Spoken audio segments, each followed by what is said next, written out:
Imagine waking up one day in a world that feels both familiar and foreign. The streets are the same, the sky stretches the same, yet the pulse of society, its moral heartbeat, has shifted, subtle but undeniable. You glance at the news, scroll through endless feeds, and notice a strange echo. Admiration for cruelty, celebration of vanity, and a quiet dismissal of integrity.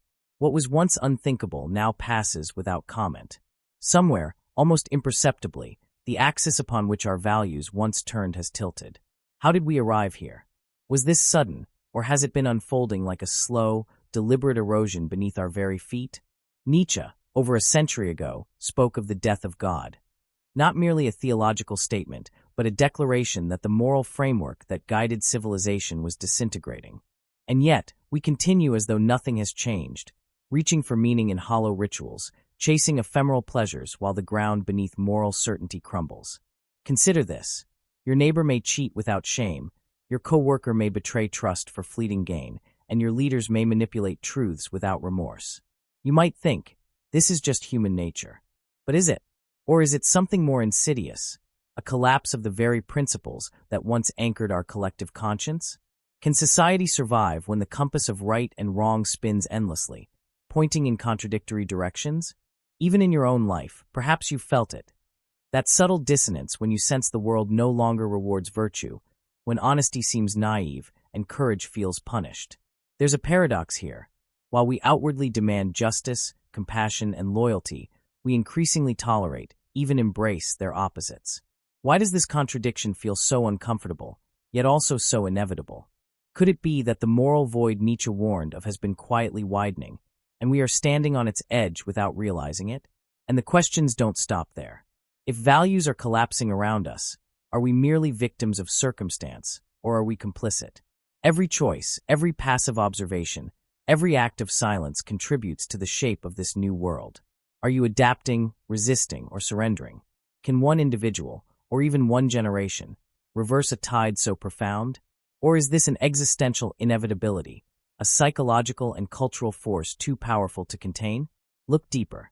Even the frameworks we cling to, laws, institutions, religion, tradition, offer little solace. They are brittle, reactive, often performative rather than foundational. The social scripts that once told us what mattered now seem arbitrary, even hollow. And yet we keep acting as if the rules hold, as if someone somewhere will restore order. Nietzsche would suggest that relying on external authority for morality is precisely what leads to this collapse. A society that outsources its conscience eventually discovers there is no one left to enforce meaning. Now, consider the tension within yourself. You desire stability, fairness, and purpose. But perhaps, unconsciously, you also crave chaos, contradiction, and freedom from the old moral strictures. Are these impulses in conflict, or are they the very engine driving this societal unraveling?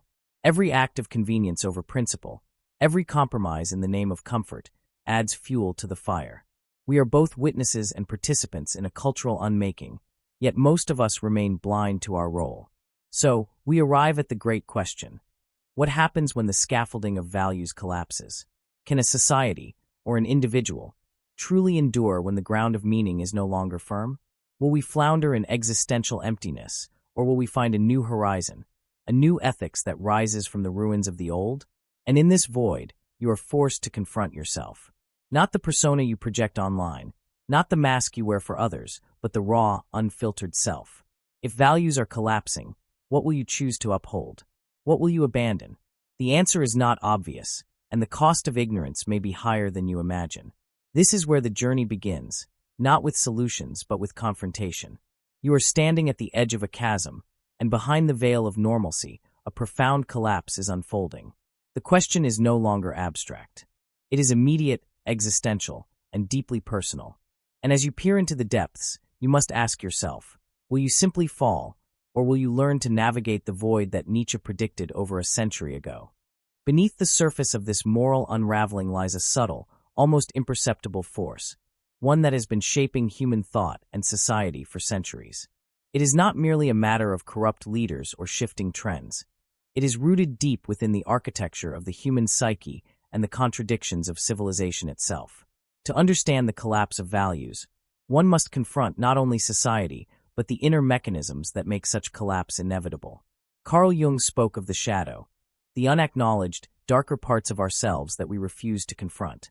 The collapse of values is, in part, the shadow externalized, a reflection of what humanity represses: fear, envy, greed, and cruelty.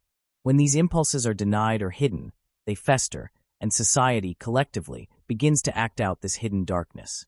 Norms and moral codes were meant to contain it, but when external authority is relied upon instead of internal reflection, the shadow grows stronger, erupting in subtle ways: gossip, deception, indifference, exploitation. Nietzsche went further. He argued that the death of God did not merely remove religious faith, it removed the absolute foundation for moral truth. Without a transcendent arbiter, the frameworks that guided right and wrong become fragile, malleable, and often meaningless.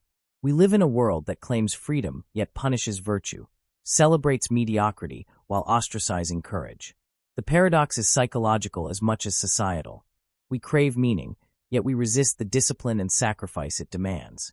We demand justice, yet we secretly rejoice when it fails, because in the collapse of others, our own anxieties are momentarily relieved.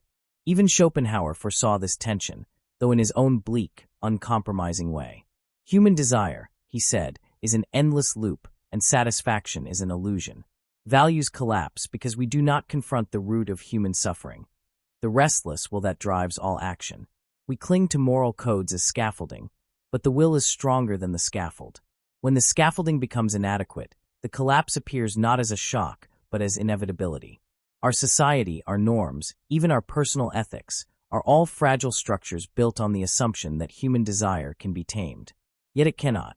Psychologically, this unraveling is exacerbated by a subtle web of cognitive biases.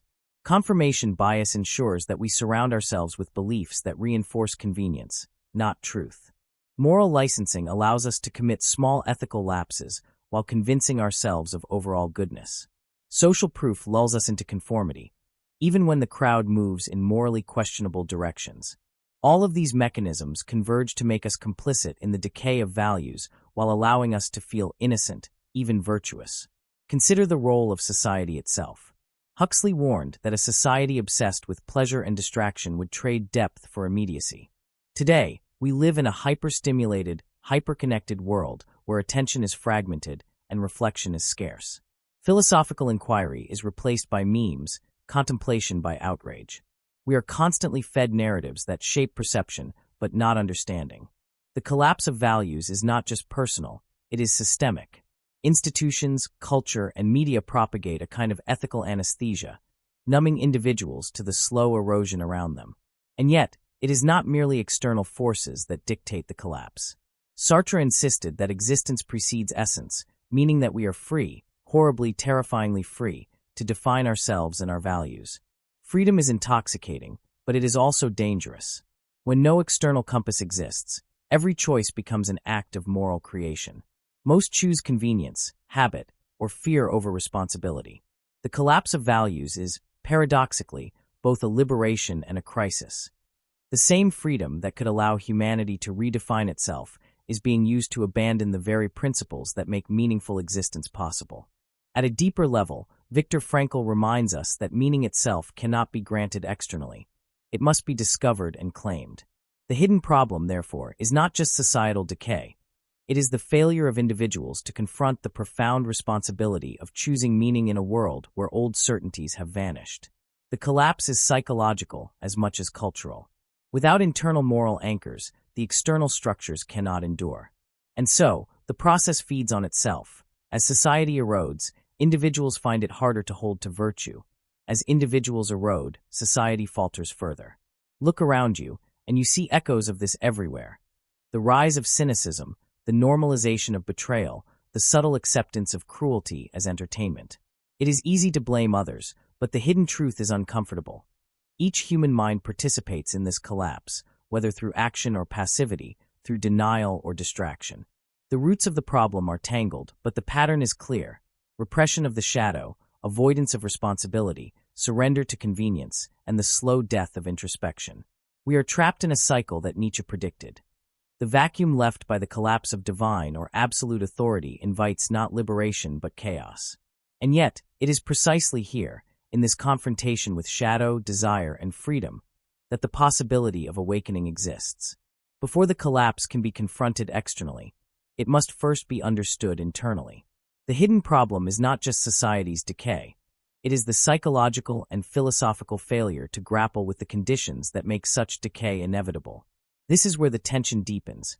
Knowing that values are collapsing is not enough.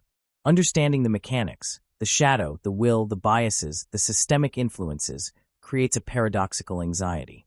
You cannot pretend to be innocent, and you cannot escape the consequences of inaction. And yet, this very awareness is the seed of potential transformation. Now consider the ways in which this collapse of values does more than unsettle ethics. It invisibly shapes your very perception, behavior, and reality. These consequences are subtle, insidious, and so thoroughly woven into the fabric of daily life that most never recognize them until the damage is already done. The erosion is not always dramatic. It is rarely accompanied by fanfare. It whispers, seeps, and infiltrates. And once it has taken root, it reshapes the way we think, feel, and even remember the world around us. Cognitive science provides a chilling insight into how deeply this can penetrate. Our brains are wired to seek patterns, shortcuts, and affirmation. But when the moral scaffolding of society crumbles, these very mechanisms betray us. Confirmation bias no longer just filters information. It becomes a tool for moral complacency, convincing us that cruelty, indifference, or dishonesty is acceptable, even normal. The subtle normalization of these behaviors reshapes our perception of right and wrong. Acts once shocking now appear inevitable. Virtues once celebrated now feel quaint, obsolete, or impractical. Consider the neurological underpinnings. Dopamine, the brain's reward chemical, thrives on novelty and gratification. When society valorizes spectacle over substance, immediacy over integrity, and sensationalism over thoughtfulness, our neural circuitry adapts. We are conditioned to seek stimulation, even at the cost of ethical discernment. Each click, each like, each momentary validation reinforces the erosion of values, creating a feedback loop where ethical reflection is optional and impulsive gratification becomes dominant. Cultural conditioning amplifies this effect. From early education to media narratives, we are subtly taught which behaviors are rewarded and which are punished, not according to morality, but according to utility, popularity, or power. Compassion can be mocked. Honesty can be exploited. Children learn the scripts of survival in a world where virtue does not guarantee security.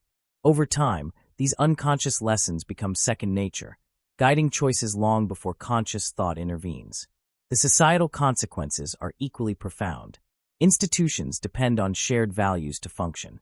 When values erode, trust, social glue itself, begins to disintegrate. Economies rely on trust, communities rely on trust, relationships rely on trust.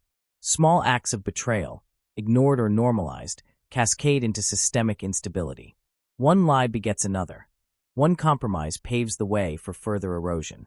And the insidious nature of these consequences is that they rarely appear immediately. They manifest as subtle dysfunction, inefficiency, and cynicism. By the time the collapse is obvious, the damage is deeply embedded. Emotionally, the consequences are equally corrosive. Living in a world where values are collapsing breeds a quiet despair, a cognitive dissonance between what you know is right and what the world rewards. Anxiety and moral fatigue become the norm. Individuals begin to rationalize compromises, to numb themselves to injustice, to accept mediocrity as inevitable. And this emotional adaptation, while protective, further entrenches the collapse. By conforming to a flawed environment, even in small ways, we perpetuate it. Observe the paradox. The very strategies we use to survive the moral collapse, rationalization, avoidance, distraction, ensure that the collapse continues. It is a self-reinforcing cycle.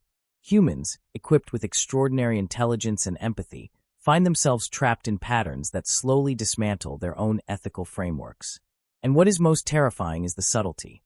The consequences are often invisible, manifesting not in headlines but in quiet disillusionment, in incremental ethical compromise, in the slow decay of meaningful connection.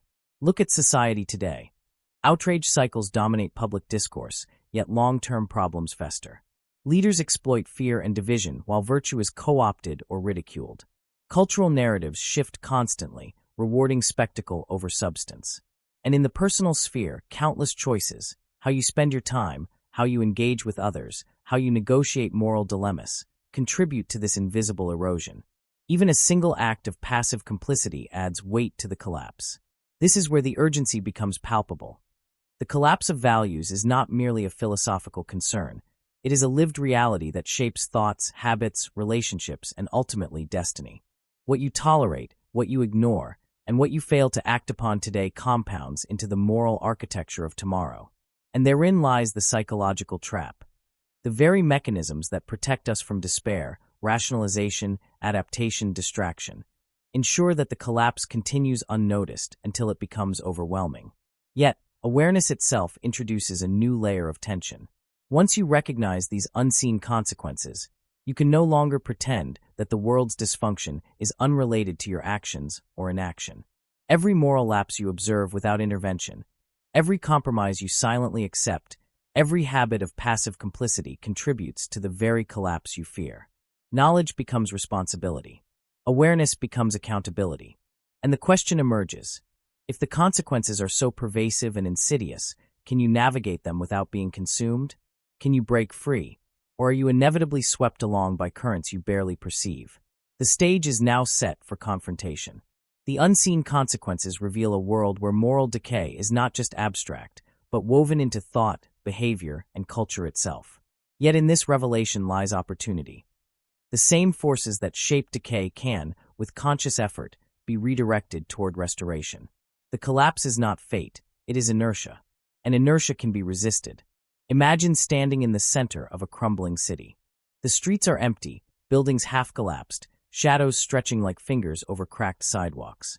This is the world shaped by the collapse of values, a landscape of subtle chaos, moral decay, and unseen consequences. And yet, in the midst of destruction, you realize something extraordinary. You are not trapped. You can walk through this city differently. You can act in ways that the crumbling society does not anticipate. This is the moment of rebellion, not outward violence, not dramatic protest, but an internal, radical shift in perspective that reclaims agency over your moral universe. The first step is terrifying in its simplicity. Embrace responsibility without waiting for permission. Nietzsche insisted that humans must become overmen, creators of their own values.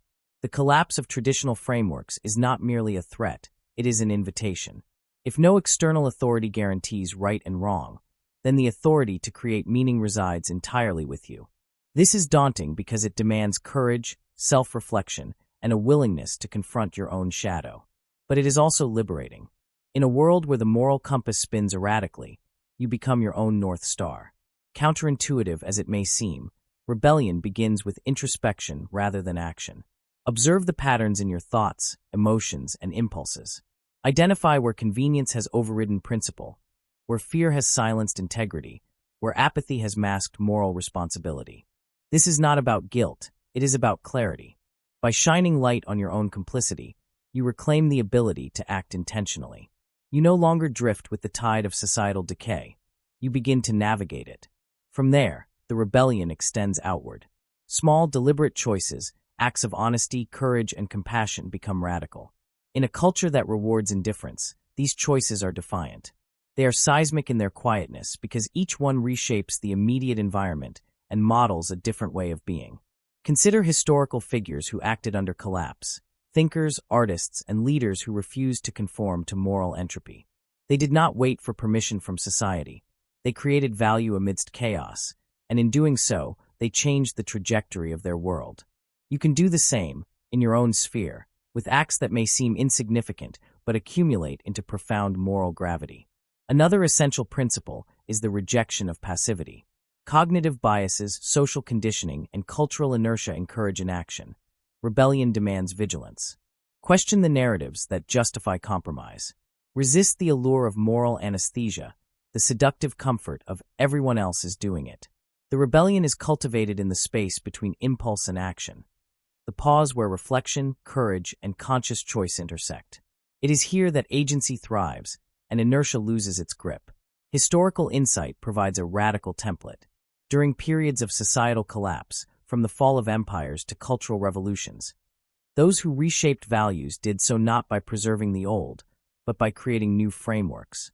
Viktor Frankl survived unimaginable horrors in concentration camps not by clinging to external systems, but by cultivating internal meaning. In your life, the collapse of values is your camp, your test. You may not face tyranny or famine, but you confront ethical entropy and personal inertia. The lesson is clear. Meaning is not granted. It is forged, often in adversity, through disciplined thought and decisive action. Philosophical rebellion is intertwined with practical rebellion. To reclaim agency, examine the systems you inhabit, the media you consume, the social circles you participate in, the rituals that shape your daily habits. Each can be a vector of decay or an instrument of reclamation. Choose deliberately. Surround yourself with thought, people, and experiences that reinforce integrity, curiosity, and courage. Reject the subtle corruption that seeps in through convenience, distraction, and conformity. Every deliberate choice is a brick in the reconstruction of your personal moral architecture. Yet perhaps the most radical aspect of this rebellion is paradoxical. You must embrace the inevitability of collapse even as you act to resist it. Awareness of the decay need not paralyze. Instead, it fuels resolve. The rebellion is not about preserving a lost world, but about creating a new one, moment by moment, decision by decision. It is a defiance of entropy through consciousness, a reclamation of the human spirit in miniature acts that ripple outward, unseen yet potent. And finally, the rebellion requires courage to confront isolation. Acting ethically, consistently, and independently may alienate you from peers, institutions, or culture itself. But integrity is forged in solitude as much as in society. Nietzsche would argue that greatness often requires walking alone through the ruins of collective complacency. The collapse of values is the crucible in which the overman is shaped, and you, by choosing conscious agency, are stepping into that crucible. The rebellion is not a single heroic act. It is a sustained commitment to awareness, choice, and moral creativity. It begins inwardly, extends outwardly, and grows through repetition. The world around you may continue to crumble in small and large ways, but each conscious act, each rejection of passivity, each embrace of integrity, slowly rewires the unconscious patterns that feed decay. You may not remake society overnight, but you reclaim sovereignty over your moral existence. And in doing so, you plant seeds that can outlast the entropy of your era. The stage is now set for the ultimate realization. You have seen the collapse, understood its roots, witnessed its consequences, and begun the rebellion. What remains is the final insight, the revelation that transforms comprehension into transcendence, despair into empowerment, and chaos into clarity. Imagine standing on the edge of a cliff at dusk, the world sprawling beneath you in shadows and light. All around, the remnants of collapsed values stretch like ruins. Yet here, at this precipice, you see something extraordinary. The collapse was never purely external. It has always been within, mirrored in fear, in passivity, in the unexamined corners of your own mind. The revelation strikes with a clarity that is at once terrifying and liberating. The world is neither broken nor whole. It is what you make of it. This is the ultimate truth. Meaning does not exist in external codes, in applause, in law, or in fleeting societal approval. It exists only in conscious choice. Every act of awareness, every moment of integrity, every deliberate rebellion against convenience or moral compromise becomes the genesis of value itself. The collapse is not an endpoint. It is the raw material from which new meaning can be forged. You are not merely a witness to entropy. You are a co-creator of reality. Consider the paradox. In recognizing the void, you gain freedom. The disintegration of inherited values is not a curse but an opportunity, a canvas wiped clean, awaiting the brush of deliberate thought. Nietzsche called this the creation of the overman, the self who transcends circumstance and defines their own horizon. You do not wait for guidance, you become the guide. You do not merely adapt, you shape the environment by embodying values that matter, even if unseen, even if resisted. And so, the collapse, the hidden roots, the unseen consequences, and the rebellion converge into a singular realization. Power lies not in lamenting the decay of the world, but in mastering the decay within yourself. True liberation is the conscious act of choosing meaning in defiance of entropy. The world may crumble around you, but within you, order, clarity, and purpose can be maintained. Integrity, courage, and conscious creation are no longer ideals. They are the very medium through which reality is sculpted. As night falls and shadows stretch long, you understand, the end of external certainties is not despair, it is awakening. The void is not emptiness, it is potential. The collapse of values is not the death of morality, It is the birth of personal sovereignty. And in that sovereignty, you glimpse a horizon that is at once personal and infinite. A life lived with deliberate awareness, where every choice, every act, every thought becomes an assertion of meaning in a world unmoored from absolutes. Here, at the edge of collapse, you do not fall. You rise.